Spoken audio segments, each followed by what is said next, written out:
Bismillahirrahmanirrahim. Assalamualaikum warahmatullahi wabarakatuh. Salam sejahtera untuk kita semua. Perkenalkan, nama saya Joni Hermanto STMT, dosen program studi Teknik Sipil, Fakultas Teknik Universitas Muhammadiyah Maluku Utara, dengan NIDN 1227078701. Saya akan menyampaikan PDD UKTPT atau pernyataan diri dosen unjuk kerja Tridharma Perguruan Tinggi pada bidang pengajaran. Video ini saya buat sebagai salah satu persyaratan sertifikasi dosen di tahun 2025. Sejak tahun 2017, saya telah diamanahkan mengampu beberapa mata kuliah bidang struktur, diantaranya yang pertama yaitu struktur beton, yang kedua analisis struktur metode matriks, yang ketiga analisis struktur, yang keempat analisis tegangan bahan, yang kelima teknologi bahan, yang keenam statika, yang ketujuh struktur jembatan, dan lain-lain. Dalam video ini izinkan saya memaparkan salah satu mata kuliah, yaitu mata kuliah struktur metode matriks dengan bobot SKS 2 SKS. Mata kuliah ini yaitu merupakan mata kuliah inti program studi dan merupakan mata kuliah wajib di semester berjalan saat ini, yaitu di semester 4, yang dimana membahas tentang bagaimana menganalisis struktur dengan menggunakan metode matriks. Adapun capaian pembelajaran lulusan mata kuliah analisis struktur metode matriks ini yaitu terdiri atas 2 CPL, yaitu CPL 4 dan CPL 5. CPL 4 itu adalah kemampuan mengidentifikasi, merumuskan, menganalisis, dan menyelesaikan permasalahan kompleks keteknikan. Sementara CPL 5 yaitu kemampuan menerapkan metode, keterampilan, dan piranti teknik yang modern yang diperlukan untuk praktek keteknikan. Adapun CPMK yang diturunkan dari CPL mata kuliah ini yaitu yang pertama, mahasiswa mampu memahami konsep dasar matriks secara matematis. Yang kedua yaitu mahasiswa mampu menjelaskan analisis struktur metode matriks simple beam. Yang ketiga, mahasiswa mampu menjelaskan analisis struktur metode matriks khusus untuk ke portal. Yang keempat yaitu mahasiswa mampu menjelaskan analisis struktur metode matriks pada rangka. Untuk mencapai CPL dan CPMK tersebut, maka bahan kajian pada mata kuliah analisis struktur metode matriks ini adalah sebagai berikut. Yang pertama yaitu pendahuluan tentang matriks secara matematis. Dalam hal ini adalah aljabar matriks, tipe matriks, dan juga operasi matriks. Yang kedua, konsep dasar analisa struktur terkait dengan konsep equilibrium atau kesetimbangan gaya. Yang kedua adalah constitutive law, hubungan internal force dengan deformasi. Dan yang ketiga adalah compatibility, kesesuaian perpindahan dari struktur yang terdeformasi atau hubungan deformasi dengan displacement.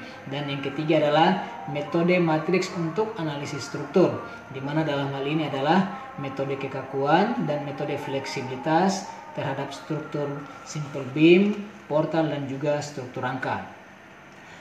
Jumlah perkuliahan pada mata kuliah ini adalah 16 kali pertemuan yang terdiri dari 14 kali tatap muka serta ujian tengah semester di pertemuan ke-8 dan ujian akhir semester di pertemuan ke-16.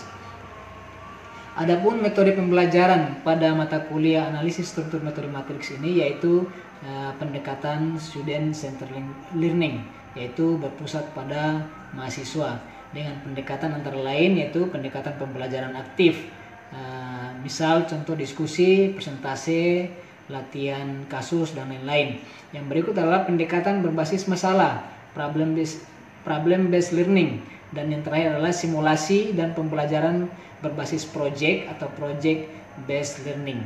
Dalam hal ini adalah berupa produk tugas besar selama 1 semester. Media dan alat bantu yang dipergunakan dalam proses pembelajaran yaitu yang pertama whiteboard, PowerPoint, dan juga software seperti Excel dan juga SAP 2000. Nah, untuk strategi penilaian dan evaluasi pembelajaran ini juga disampaikan pada saat kontrak perkuliahan, yaitu yang pertama kehadiran atau keaktifan 10%, yang kedua tugas dan juga tugas besar yang diasistensi setiap minggunya itu 35%, kuis 10%, ujian tengah semester 20%, dan juga ujian akhir semester 25%. Dan penilaian ini dilakukan secara objektif. Demikian yang bisa. Assalamualaikum warahmatullahi wabarakatuh.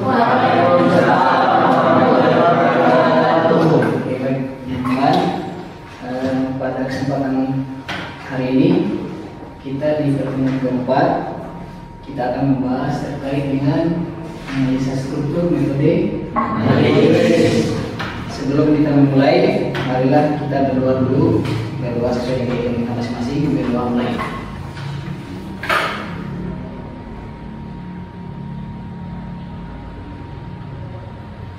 Berdoa selesai. Oke, baik teman-teman. Sebelum Pak memulai materi pada hari ini terkait dengan analisa struktur metode matriks, sebelumnya Pak ingin mereview pertemuan yang kemarin. Nah, pertemuan kemarin terkait materi apa? Minggu yang lalu? Konsep dasar analisa struktur. Nah, dalam konsep dasar analisa struktur ada beberapa konsep dasar. Ada berapa? Ada yang ingat?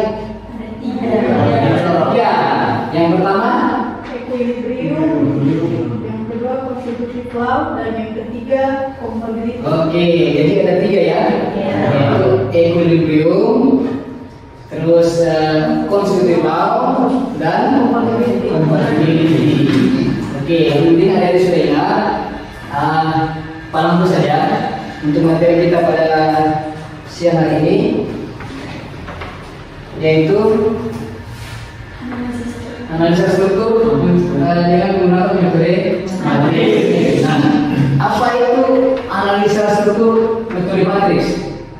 Nah, di sini dijelaskan bahwa analisa struktur metode matriks adalah merupakan suatu metode untuk menganalisa struktur dengan menggunakan bantuan matriks. Jadi mata kuliah ini adalah mata kuliah yang sudah pernah Pak juga sampaikan bahwa mata kuliah ini adalah mata kuliah yang sebelumnya itu harusnya adik-adik teman-teman sudah menyelesaikan mata kuliah analisa struktur. Nah, di analisa struktur itu ada beberapa metode klasik yang dipelajari. Nah, di sini kita mempelajari cara menghitung struktur, baik itu strukturnya statis tertentu maupun statis tertentu, itu kita menggunakan matriks. Nah, kali ini Pak akan menyampaikan bahwa materi yang kita nanti pelajari itu ada 2. Jadi nanti mahasiswa mampu menyelesaikan, memahami dan menyelesaikan analisa struktur dengan menggunakan metode matriks kekakuan dan metode matriks fleksibilitas. Nah, ini dia.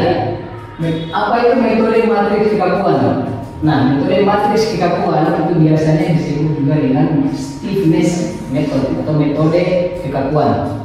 Nah, di mana metode ini adalah aksi yang diperlukan untuk menghasilkan sebuah unit displacement. Jadi yang diketahui adalah bebannya dulu. Bebannya dari aksi itu yang nantinya menghasilkan berapa displacement yang terjadi dari sebuah struktur yang dianalisa. Nah, perbedaannya dengan fleksibilitas atau metode yang biasanya disebut displacement metode itu adalah kebalikannya. Kalau tadi unit terhadap displacement, kalau digambarkan dalam sebuah satuan, maka dia misalnya gaya berpanjang atau ton per meter, kilonewton per milimeter, dan seterusnya. Kalau di fleksibilitas, yaitu satuannya menjadi meter per ton. Artinya apa? Artinya sebuah displacement ini dia nanti menghasilkan sebuah unit gaya. Jadi nanti ada contohnya yang kita sampaikan setelah ini. Berikut, nah, yang pertama adalah metode kekakuan. Nah, metode kekakuan ini adalah hubungan dari sebuah matriks, yaitu matriks yang sudah Pak sampaikan tadi adalah matriks akibat beban dan Lendutan. Matriks Q dan matriks D. Nah, Q ini menyatakan gaya-gaya yang terjadi, sementara D tadi lendutan. K ini adalah matriks kekakuan.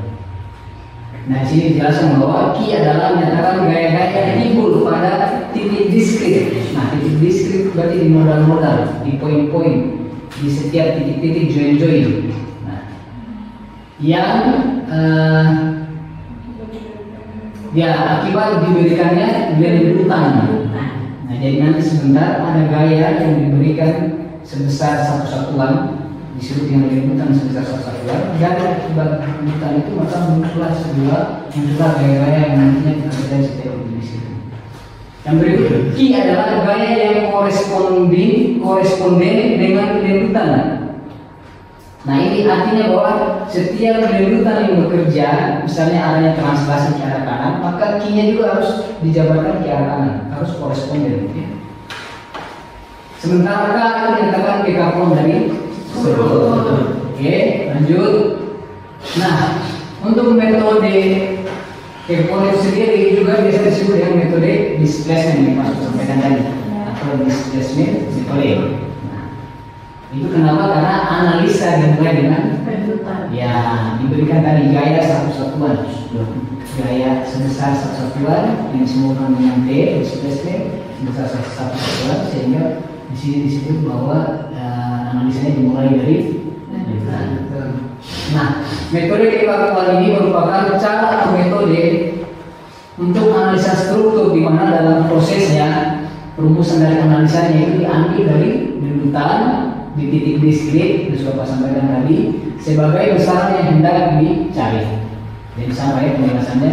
Nah, di dalam proses menganalisa akan banyak matriks-matriks yang nantinya akan dilihat oleh teman-teman. Oh, ini matriks apa? Ini matriks apa? Oh, banyak sekali. Nah, di sini kita akan mengenal dulu matriks-matriks apa yang nanti membentuk sebuah penyelesaian dalam analisa struktur metode kekakuan ini. Yang pertama adalah matriks A. Nah, matriks A ini adalah matriks yang menyatakan hubungan compatibility atau hubungan deformasi dengan lendutan. Nah, di mana dalam persamaannya disebutkan bahwa lendutan ini D kecil ini lendutan di titik diskrit itu sama dengan matriks A atau matriks transformasi, biasanya disebut matriks transformasi. Akibat dari diberi gaya, maka strukturnya berubah. Dari berubah itu muncullah sebuah nilai-nilai yang nanti terangkum dalam matriks A. Sementara D besar ini, matriks D menyatakan lendutan di titik diskrit. Ini matriks deformasi A nomor 1 yang pertama. Yang kedua itu metode kekakuan internal elemen atau matriks S. Nah, matriks S dari elemen itu adalah matriks yang menyatakan dalam hubungan antara gaya dan deformasi. Berarti H dengan D. Gaya itu kalau di sini disebutkan dengan matriks A besar. Sementara deformasi itu matriks D yang diceritain. Nah, ini hubungannya antara gaya dan deformasi, yaitu matriks H sama dengan matriks S dikali matriks D. Nah, di mana matriks A adalah menyatakan gaya-gaya dalam elemen, matriks S adalah matriks kekakuan internal elemen, matriks D kecil adalah menyatakan deformasi elemen, artinya deformasi di titik-titik diskrit tadi, di poin-poin. Nah, yang ketiga adalah matriks statis atau matriks B. Ini merupakan suatu matriks yang menyatakan keseimbangan antara gaya luar dan gaya dalam. Namanya juga matriks statis. Kalau cerita statis berarti diam ya, tidak ada pergerakan. Itu sama dengan kalau di struktur statis tertentu. Jadi dia keseimbangannya sama dengan baut aksi sama dengan reaksi. Oke, di sini bentuk persamaannya yaitu matriks Q sama dengan matriks B dikali H. Di mana Q sama dengan menyatakan gaya luar yang bekerja di titik diskrit, matriks B adalah matriks statis, dan H adalah matriks gaya-gaya dalam. Oke. Nah, dari ketiga model matriks tadi, jika digabungkan maka menghasilkan yang namanya matriks kegabungan dengan persamaan seperti ini. Q sama dengan K kali D. Nah, kita kembali ke awal slide tadi bahwa matriks kegabungan adalah Q sama dengan K kali D. Oke, nah langsung dari sini. Nah, oke. Sekarang kita lanjut ke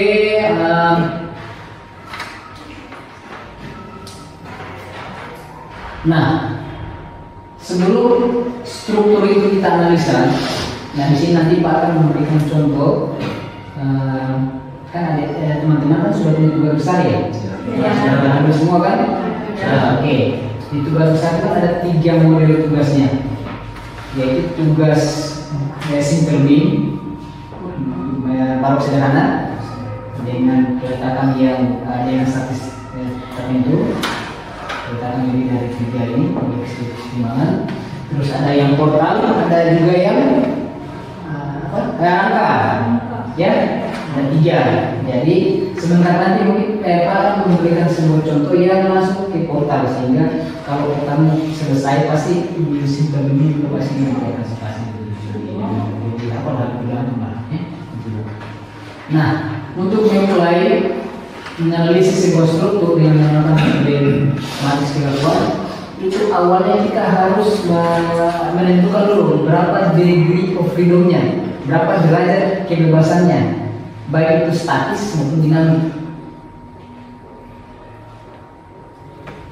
Pada awalnya dimulai dengan mengambil liputan di titik diskrit sebagai sasaran yang harus dihitung untuk mengetahui di mana harus dipasang besaran liputan yang akan dicari. Maka harus diketahui terlebih dahulu beberapa derajat ketidaktentuan kinematis atau degree of freedom dari struktur. Nah, cara menentukannya bagaimana?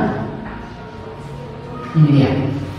Sebelum nanti ada contoh kasusnya, case-nya, Pak sampaikan apa itu derajat ketidaktentuan kinematis dan derajat ketidaktentuan statis. Yang kedua, jadi yang pertama, derajat ketidaktentuan statis. Derajat ketidaktentuan statis itu atau biasa disingkat dengan DKS itu adalah jumlah gaya redundan atau gaya lebih pada struktur agar dapat diselesaikan dengan persamaan keseimbangan gaya. Nah, yang ini DKS ini itu kita nanti lebih, karena dia adalah gaya redundan atau gaya lebih, maka perhitungan nanti untuk menganalisa ini nanti dihitungan fleksibilitas, metode fleksibilitas.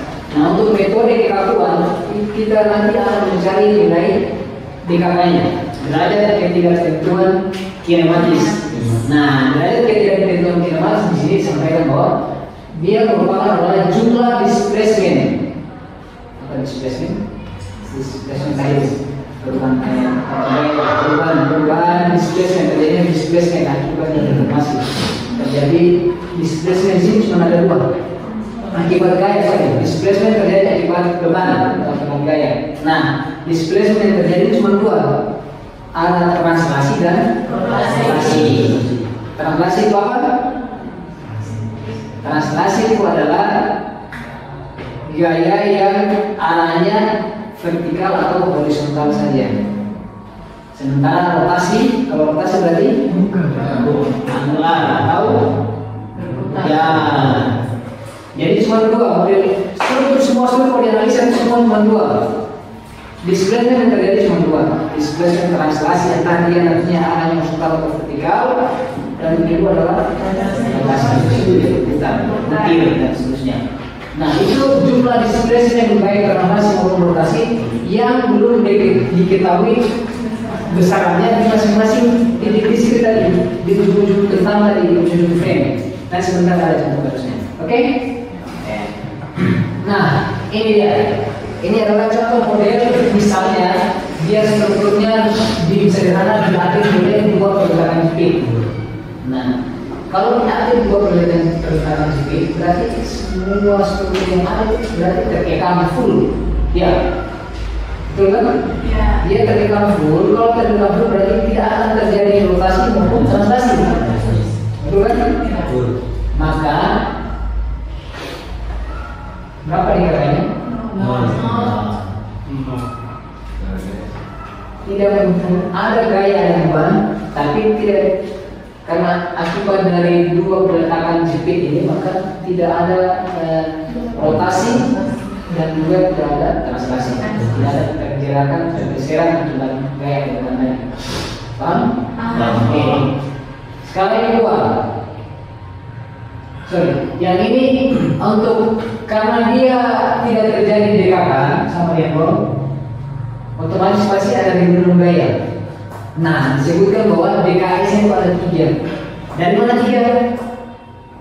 Nah, ini keren. Ingat definisi dari DKS apa tadi?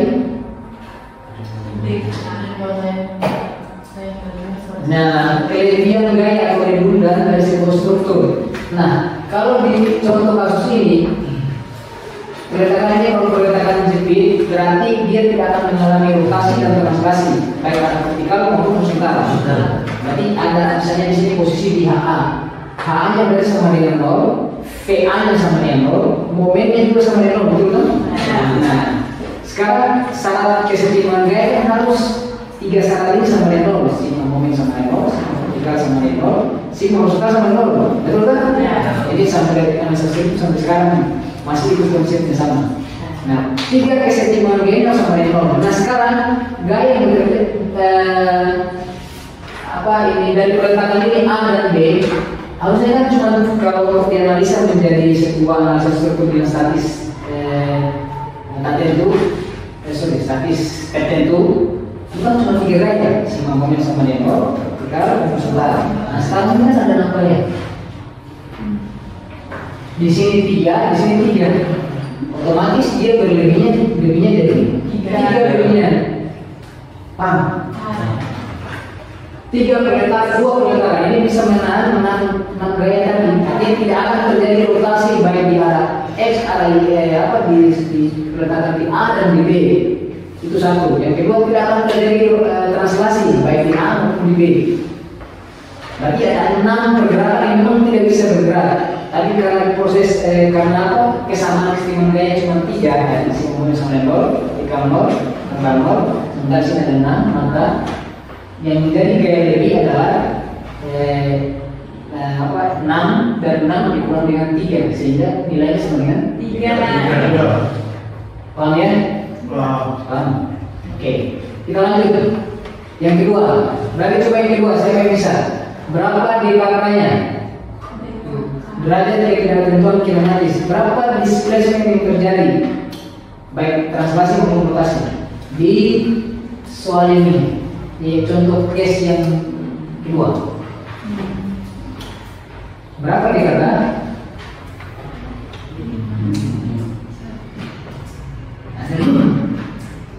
Nah, sekarang kita hitung limanya di mana? Di pergerakan A, ini ada setiap pergerakan ada 3 gaya, betul kan? Ya. Vertikal, horizontal, momen. Nah, sekarang di sini pergerakan A ini sebetulnya bisa mengalami rotasi tidak? Di pergerakan A pasti mengalami rotasi karena dia berbentuk. Nah, ya kan? Ya. Nah, berarti ada 1 di sini. 1. Nah, sekarang di sini, roll ini bisa menahan momen, tidak kan? Jadi 2. Roll ini bisa bergerak secara horizontal tidak? Bisa. 3. Ini ada berapa lagi? Ini sama-sama roll ini, berarti ada tambah berapa? 2. 2 3 sama dengan 5. Jadi roll itu bisa bergerak dengan horizontal dan juga vertikal. Oke, paham kan? Berapa DKS? DKS-nya 1. 1.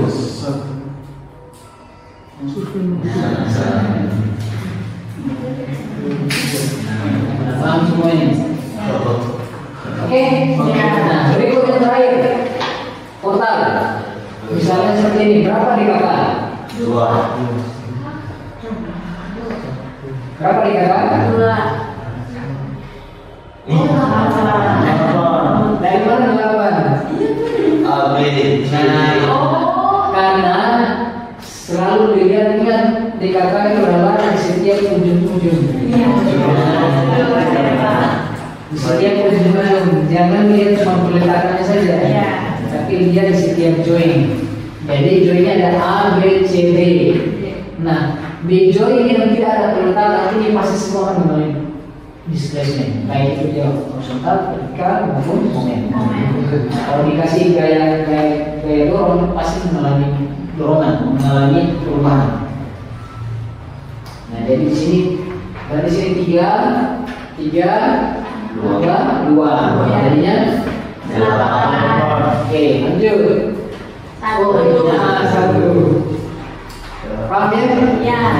1 karena tadi ya di sini 2, sini 2 sama cuma 3, 4 kurang lebih 9. 1. Oke. Kita mesti nilai juga.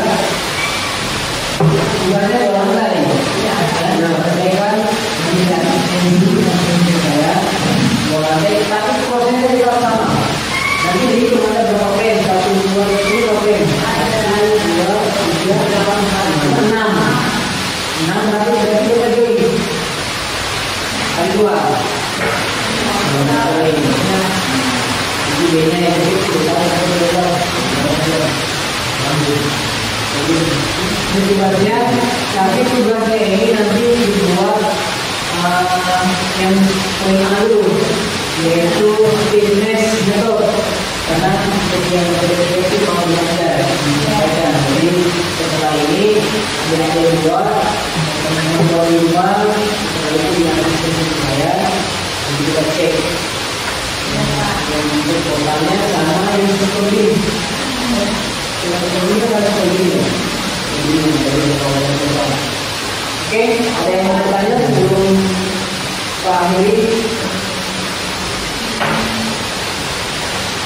Ada?